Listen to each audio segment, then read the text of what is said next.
Assalamualaikum warahmatullahi wabarakatuh. Hai teman-teman, ketemu lagi dengan saya dengan Mas Blogger. Nah, kali ini saya akan membagikan informasi masih seputar dunia online, yaitu 11 macam cara mendapatkan uang dari internet tanpa keluar uang sepeser pun dengan cepat. Maksud saya di sini tanpa keluar uang sepeser pun itu yaitu kita tidak harus menyewa ruko, kemudian kita juga tidak harus menyewa pegawai. Jadi yang kita butuhkan hanyalah laptop sama dengan koneksi internet saja, teman-teman. Oke, kalau gitu kita mulai saja.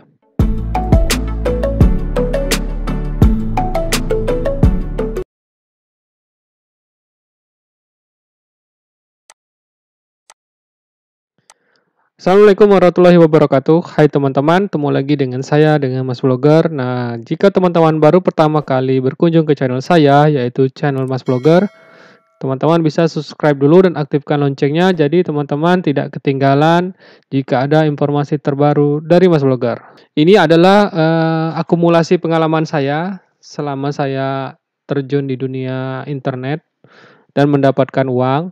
Pertama itu adalah POD. Nah, jadi kalau misalnya teman-teman di rumah itu sudah ada memiliki koneksi internet dan memiliki laptop, itu teman-teman bisa mencoba tipe bisnis yang print of demand, teman-teman.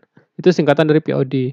Ini contohnya Teespring dan Redbubble. Nah, di situs ini teman-teman cukup mengupload desain saja, teman-teman. Nah, nanti setelah upload desain teman-teman itu terupload dan dicek dan memang ternyata bebas dari copyright, dan ketika ada orang lain yang membeli desain teman-teman itu. Jadi Teespring dan Redbubble ini adalah salah satu contoh situs yang bergerak di bidang merchandise, misalnya kaos, topi. Nah, ketika desain teman-teman itu dimasukkan ke dalam kaos, ke dalam topi, dan ketika ada orang yang membeli, teman-teman tidak perlu mengurusi untuk pembuatan kaosnya, karena untuk pembuatan kaos dan pengirimannya ke pembeli teman-teman itu semuanya diurus oleh situs POD ini. Jadi misalnya ada si A dari negara Inggris, dia senang dengan desain kita yang ada pada kaos di situsnya itu, di kaos misalnya di situs Teespring. Nah, nanti dia cukup membayar ke situs Teespring. Nanti desain dan kaosnya itu langsung dikirimkan dari situs Teespring ini ke si A ini yang beli, yang dari Inggris. Nah, dari jumlah pembeliannya itu, misalnya harga kaosnya $200. Nah, misalnya $15 masuk ke Teespring dan $5 untuk kita sebagai desain. Seperti itu cara kerjanya, teman-teman. Itu POD. Itu yang kedua, microstock. Nah, seperti teman-teman ketahui ya, teman-teman pasti udah tahu kalau saya juga membuat desain icon.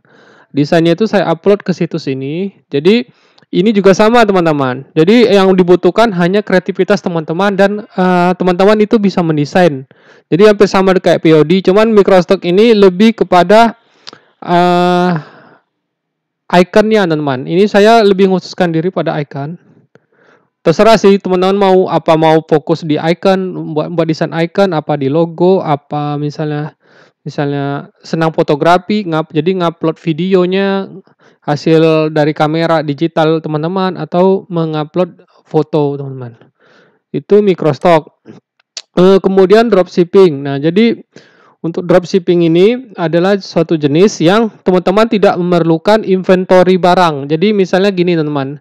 Biasanya kan kalau pedagang konvensional, dia jika ingin menjual batik, pasti dia biasanya membeli batik dulu kan, teman-teman, dari supplier. Supplier ini anggap aja dari toko A. Nah, kalau kita dropshipping alias kita berjualan online, yang kita butuhkan nggak harus nyetok barang dulu, teman-teman. Jadi kita hanya cukup izin minta gambar dari toko A, dan gambarnya itu kita upload ke toko kita. Misalnya ada toko kita di Shopee. Nah, jadi nanti kalau ketika ada seseorang yang membeli barang dari toko kita yang ada di Shopee tadi, nah kita langsung bayarkan uangnya itu ke toko A, nanti toko A langsung kirim ke pembelinya tadi, teman-teman. Nah, selisih harga tadi itulah keuntungan kita. Ini namanya dropshipping, baik itu di Shopee, Tokopedia, Bukalapak, dan Lazada. Dan yang lain itu keempat itu adalah affiliate marketing. Nah, ini juga sama. Jadi jenis cara mendapatkan uang dari internet. Jadi kita di sini disuruh mempromosikan barang-barang milik orang lain. Jadi nanti kita mendapatkan komisi, teman-teman. Nah, contoh situsnya adalah ClickBank, Gvizu dan lain-lain. Ini banyak nih yang berkecimpung di bidang ini di affiliate marketing. Ini lebih gampang lagi karena kita hanya mempromosikan. Jadi biasanya banyak orang-orang yang mempromosikannya itu bisa lewat dari akun Instagram mereka, kemudian juga bisa melalui Facebook dan menggunakan Facebook Ads atau misalnya melalui YouTube, teman-teman. Nah, kalau saya sih cara mempromosikan affiliate marketing itu melalui channel YouTube. Jadi kalau teman-teman lihat ada link affiliate, nah itu contohnya adalah bentuk bisnis affiliate marketing, teman-teman. Kemudian yang kelima, freelancer, Fiverr sama Upwork. Itu teman-teman udah tahu ini adalah jasa yang berhubungan di dunia digital juga sama. Jadi ada banyak orang-orang yang di online itu tidak mau direpotkan. Misalnya dia minta tolong dibuatkan desain, misalnya desain banner dia, desain kemasan untuk produk mereka, ataupun misalnya meminta tolong untuk mengetik memasukkan datanya ke Excel, ataupun misalnya juga minta bantuan mengedit video untuk diupload di YouTube. Itu banyak, teman-teman. Nah, salah satu contoh situs yang saya rekomendasikan itu Fiverr dan Upwork. Nah, untuk buat teman-teman yang ingin serius terjun ke bidang Fiverr dan Upwork, itu saya sudah menyediakan kursusnya. Jadi kalau teman-teman memang ada budget lebih dan ingin belajar lebih lengkap dan ingin juga konsultasi dengan saya, itu bisa, teman-teman. Nanti linknya ini saya cantumkan di link deskripsi di bawah kalau seputar freelancer. Kemudian yang keenam, ini influencer. Jadi sama juga kalau teman-teman itu senang bersosial media, gunakanlah sosial media teman-teman itu untuk menghasilkan, teman-teman. Misalnya di IG teman-teman itu sudah punya follower yang banyak. Misalnya dapat 100.000 follower atau 200.000 follower atau 1 juta follower. Nah, untuk orang-orang yang sudah memiliki follower yang banyak ini biasanya sering disebut selebgram. Nanti koreksi aja saya kalau saya salah.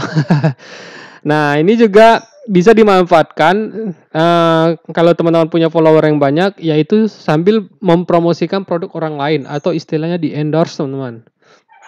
Itu influencer. Kemudian yang ketujuh, kita juga bisa mendapatkan uang dari online dunia digital itu bisa melalui advertisement atau istilahnya dari beriklan. Ada banyak usaha yang ada di online itu dia membutuhkan diiklankan atau dipromosikan di dunia internet. Nah, jadi kalau teman-teman jago dalam menggunakan Facebook Ads atau Google Ads atau Bing Ads, gunakanlah kemampuan teman-teman itu untuk membantu usaha-usaha lain. Jadi untuk saya sendiri kalau untuk Facebook Ads itu belum saya kuasain betul. Tapi kalau untuk Google Ads, alhamdulillah saya udah tahu cara menggunakannya. Jadi terkadang juga saya kalau misalnya ada produk affiliate itu saya promosikan melalui Google Ads. Jadi nanti dia muncul di channel YouTube yang saya incar.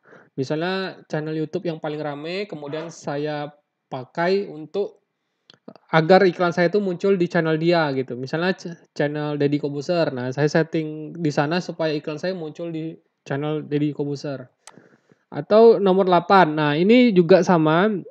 Kalau teman-teman menyukai dunia tulis-menulis dan teman-teman rajin menulis dan menyukai dunia penulisan. Nah, kalau teman-teman mempunyai blog yang rutin diupdate, dalam artian itu teman-teman rutin dalam menghasilkan tulisan di situs atau blognya itu. Nah, teman-teman dan sudah memiliki traffic yang banyak, maksudnya itu pengunjung yang besar, itu teman-teman bisa mulai memonetize. Monetize itu yaitu berarti kita bagaimana cara kita menghasilkan uang dari blog kita atau situs kita. Misalnya kita menjual space iklan kita, misalnya di blog kita, misalnya dalam waktu seminggu itu 1 juta, atau dalam waktu misalnya iklannya itu muncul di situs kita, kita di lokasi-lokasi strategis tertentu itu misal harganya 2 juta, itu juga bagus teman-teman. Dan ini untuk blog ini hampir sama dengan YouTube, jadi dia harus di-update terus teman-teman artikelnya. Jadi orang-orang yang berkunjung itu tidak pernah bosan karena selalu mendapatkan konten terbaru atau artikel terbaru seputar topik yang teman-teman eh, tekuni. Misalnya kalau situs teman-teman ya tentang memasak, ya pasti isinya tentang memasak semua teman-teman. Nah itu blog. Kemudian nomor 9 ini virtual assistant. Nah ini juga pengalaman saya. Itu gabung dengan freelancer ini nomor 5 teman-teman. Virtual assistant ini jadi kita bisa menjadi ya kayak semacam asisten. Jadi orang kepercayaan. Misalnya ada banyak sekali Eee, yang di online itu membutuhkan jasa kayak customer service, kemudian data entry. Nah, itu cukup dilakukan dari rumah saja, teman-teman. Cuman yang kalau kayak gini biasanya membutuhkan kayak customer service nih, jam kerja yang hampir sama dengan kita masuk kantor. Misalnya dia harus standby misalnya dari jam 7 pagi sampai dengan jam 5 sore. Nah, itu kita harus siap tuh di depan laptop aja, walaupun kita dari rumah ya, teman-teman. Jadi kita standby. Tapi terkadang juga saya pernah ngalamin jadi customer service, itu jamnya itu enggak seperti jam normal orang kerja, teman-teman. Kalau kita kan biasanya kerjanya itu dari jam 8 atau jam 9 pagi, selesai jam 5 sore. Nah, saya karena kerjanya di Avok, terkadang pernah dulu, pada waktu saya masih kuliah itu jam kerjanya itu jam 8 malam sampai jam 5 subuh, teman-teman. Pernah saya kayak gitu. Ya kalau sekarang saya nggak mau lagi kayak gitu karena bikin sakit kepala ya virtual assistant ini. Tapi kalau teman-teman memang ada waktu dan mau coba, silakan coba jadi CS. Itu nanti bisa cari proyeknya itu di Upwork maupun di Fiverr ataupun di situs freelancer yang lainnya, teman-teman. Itu virtual assistant. Kemudian 10. Nah, ini juga sama. Kalau teman-teman bisa merekam atau istilahnya bisa membuat video seperti di-upload di YouTube. Nah, teman-teman udah bisa juga membuat kursus digital, teman-teman. Nah, ini juga bagus. Jadi kalau teman-teman sudah mengetahui peraturannya, misalnya mulai dari bagaimana cara merekam yang bagus, kemudian eee, bagaimana cara menghasilkan suara yang jelas, video yang menarik. Itu teman-teman bisa coba, setelah teman-teman membuat kursusnya, misalnya bagaimana cara mempelajari Photoshop sampai menjadi mahir. Nah, itu kan nanti kan ada misalnya sampai ada 20 video ataupun sampai 60 video. Nah, 60 video itu di-upload ke situs yang memang mengkhususkan diri untuk tempat jual beli kursus digital, teman-teman. Ya contohnya ya kayak ini, Skillshare, Udemy. Nanti untuk linknya ini saya cantumkan juga di link deskripsi, teman-teman. Jadi pastikan teman-teman mengeceknya juga. Dan yang terakhir itu adalah YouTube, teman-teman. Nah, ini juga banyak orang yang ke YouTube itu hanya sekedar melihat informasi atau sekedar hiburan. Nah, kalau teman-teman hobi dan memang bisa dan menyukai sebagai content creator atau pembuat video atau sebagai video editor, coba teman-teman buat channel YouTube sendiri dan coba upload videonya secara rutin di sana. Siapa tahu nanti ketika teman-teman, mulai rutin mengupload videonya itu ada orang-orang yang menyukai video teman-teman dan subscribe. Nah, itu seperti itu, teman-teman. Nah, ini adalah salah satu contoh adalah, tipe model cara menghasilkan uang dari internet. Kemudian nah, dari banyaknya tersebut pasti kita bingung nih mau pilih yang mana. Jadi saran saya kalau teman-teman bingung dalam memilih model bisnis yang saya udah kemukakan tadi, pilihlah bidang yang paling Anda kuasain, teman-teman. Karena apa? Misalnya gini, teman. Misalnya teman-teman kayak saya misalnya di YouTube, kemudian ya pasti saya fokus di YouTube. Nah, Jika teman-teman menyukai dunia desain seperti Icon itu, kalau misalnya memang bisa fokus di sana, itu fokuslah di Microstock, teman-teman. Atau misalnya di Fiverr atau di Upwork, fokuslah dulu di Upwork, di Fiverr. Nah, nanti jika earningnya sudah stabil, nah ini seperti itu teman-teman ketahui. Nah, jika teman-teman tuh sudah bagus earningnya di Upwork atau di Fiverr, nah teman-teman bisa coba juga di outsource. Jadi kita cari orang lain untuk membantu kita. Itu saya juga sering kayak gini dulu. Cuman kalau saat sekarang karena masih bisa saya handle sendiri, jadi semuanya saya lakukan sendiri teman-teman. Misalnya seperti ini. Misalnya ketika saya nggak ada proyek misalnya di Upwork ataupun Fiverr, saya biasanya membuat situsnya teman-teman. Saya membuat menyetok icon untuk diupload di Microstock. Nah, seperti itu. Nah, pada saat saya membuat icon itu, saya juga merekamnya dan membuat videonya teman-teman, dan saya upload di YouTube. Jadi sekali kerja saya bisa 3 bidang ini saya sekaligus selesaikan teman-teman. Nah, kan enak tuh begitu teman-teman. Kemudian juga saya juga ingin kasih tahu di antara 11 tadi, fokuslah dulu satu bidang di sana teman-teman. Karena apa? Ya, untuk menguasai misalnya YouTube, Microstock, kemudian Avok, itu pasti teman-teman membutuhkan waktu, tenaga, pikiran yang tidak sedikit teman-teman. Karena kan teman-teman kan butuh latihan untuk tahu bagaimana caranya peraturannya, kemudian bagaimana cara menguploadnya, misalnya, ataupun bagaimana cara menghindarkan akun teman-teman itu diblokir atau disuspend. Nah, itu kan teman-teman butuh waktu untuk mempelajarinya, teman-teman. Oleh karena itulah saya sarankan, kalau teman-teman masih baru dan bingung mau fokus di mana, pilih salah satu bidang yang paling teman-teman kuasain dulu. Misalnya di YouTube. Nah, teman-teman sudah memahami YouTube, kemudian juga sudah rutin menguploadnya, dan teman-teman sudah tahu luar dalamnya peraturan di YouTube, baru nanti teman-teman bisa coba pelajarin yang di Microstock. Nah, jadi seperti itulah cara saya dulu teman-teman. Jadi saya kuasain dulu di YouTube. Setelah saya tahu algoritmanya bagaimana, lalu baru saya coba serius di Avok, di Fiverr, dan ketika Avok sama Fiverr-nya sudah saya ketahui, baru saya coba terjun lagi di Microstock. Jadi nggak sekaligus saya kerjain teman-teman, tapi saya fokus dulu satu bidang dan menjadi tahu ahli dan pakar di sana.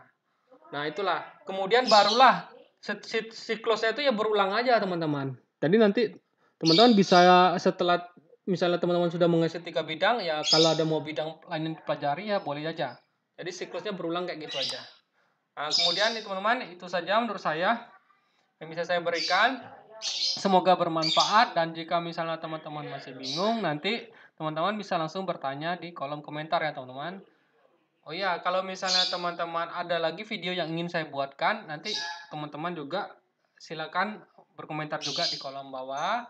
Dan jika teman-teman suka konten seputar bagaimana cara menghasilkan uang dari internet ini, jadi jangan lupa teman-teman silakan subscribe dulu, kemudian tekan belnya supaya teman-teman tidak ketinggalan jika ada video terbaru dari Mas Blogger. Nah, menurut saya ini saja dulu yang dapat saya sampaikan. Semoga berguna buat teman-teman. Oke, kalau gitu sampai ketemu di tutorial berikutnya.